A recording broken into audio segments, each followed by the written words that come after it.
maanta ayaa waxaa jiray in qaybo ka mid ah xeebta Xalane uu kalluunka loo yaqaano nooca aydiga ah ee yar yar uu ku soo caariyay badda. Kalluunka isaga ah dabcan waa nooca ay Soomaalidu inta badan u isticmaasho inay kalluunka kale ku jilaabtaan. sidiisana waxa weeyaan kalluun fara badan oo israaca oo sida qaar ka mid ah agaasimayaasha waaxuhu ay sheegeen isagoo raxan u socda guura waxa aad u cuna oo daaqa kalluunka kale ee waaweyn ama yaxaaska iyo yumbiga iyo kalluunkaas kale ayaa ku nool oo aad u cuna.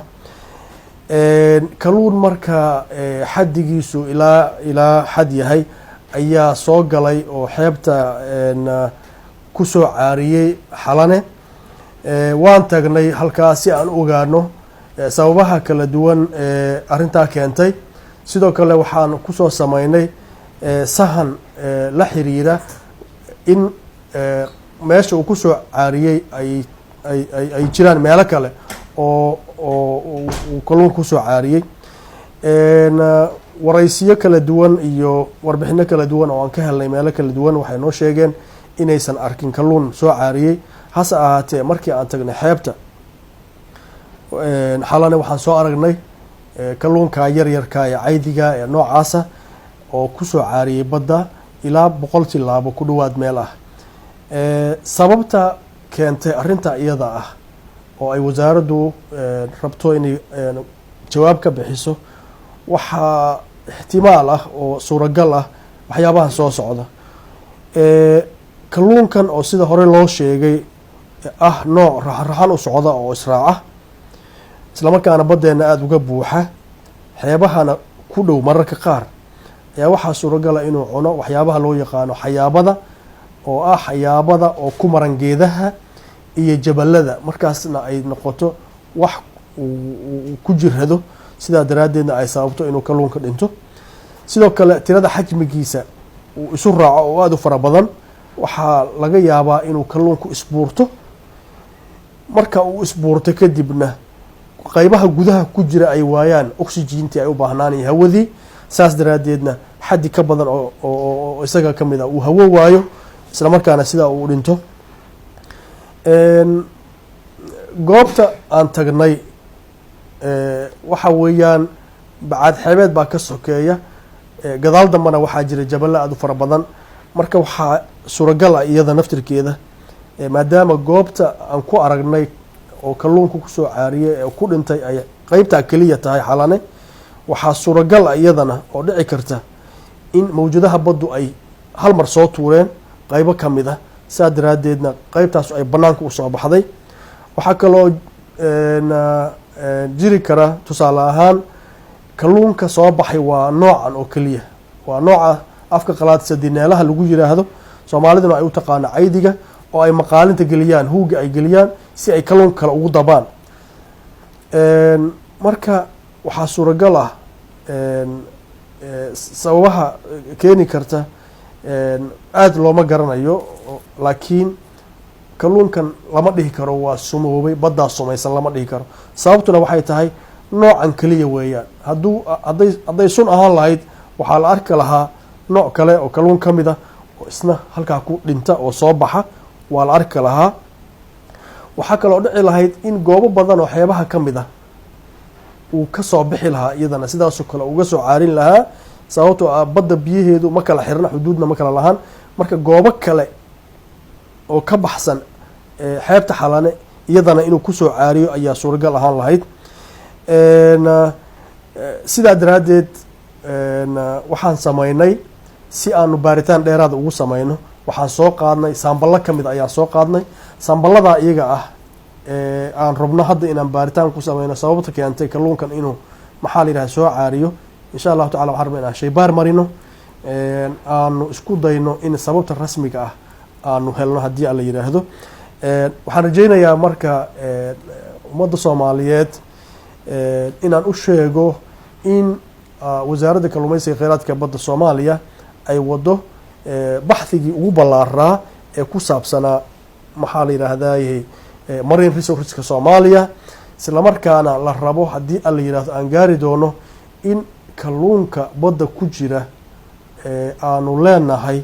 aanu ogaano noocyadiisa kala duwan d n a gooda tusaale ahaan oo ah aan kala ogaano kalluunka meel kale nooga yimid iyo kalluunka baddeena kobanka ku ah caanka ku ah aadka looga yaqaano inaanu kala ogaano inaan dhiiggiisa qaadno shaybaar saarno d n a giisa baarno si aanu u helno haddii xitaa kalluunkeena la jilaabto oo qolo kale oo sharci darra ay jilaabato ay noogu suura gasho inaan maxkamadaha caalamiga ka dacweyno maxaa yeelay d n a ga kalluunkeena haddaanu garanayno nooca kalluunka badaheena ku badan haddaanu garanayno waxaa noo suuragelaya dekadii la geeyo inaanu dacwad ka furno haddii aan la yidhaahdo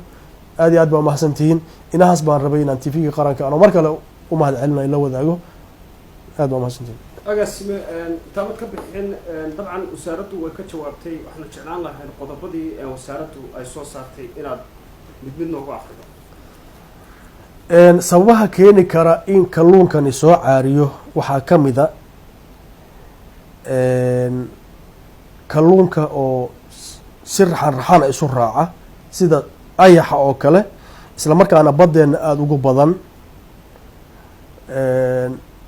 in uu cuno waxyaabaha xayaabada la yiraahdo ee geedaha ku maran kaana uu ku jirado sababta labaad ee keeni karta inuu kalluunkan soo baxo waxaa ka mid ah tirada xajmiga uu isu raaco oo aada u fara badan awgeed waxaa suuragal ah inuu isbuurto deetana markuu isbuurto oo uu qaab cufnaana uu isu cariiriyo qaybaha ugu hooseeya inay oxygen waayaan oo ay waayaan hawadii rasmiga ahayd ee uu ku noolaan lahaa saa daraaddeedna ay keento dhimasho baahsan ay u keento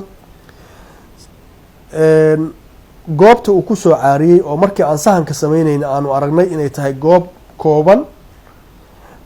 oo jaballo fara badan ay ka dambeeyaan iyadana waxaanu isla raayeynay inay suuragal tahay maadaama uu xajmigiisu aada u fara badan yahay in qeyb ka mida ay mawjuud soo tuurtay sidaa daraaddeedna uu banaanka usoo baxay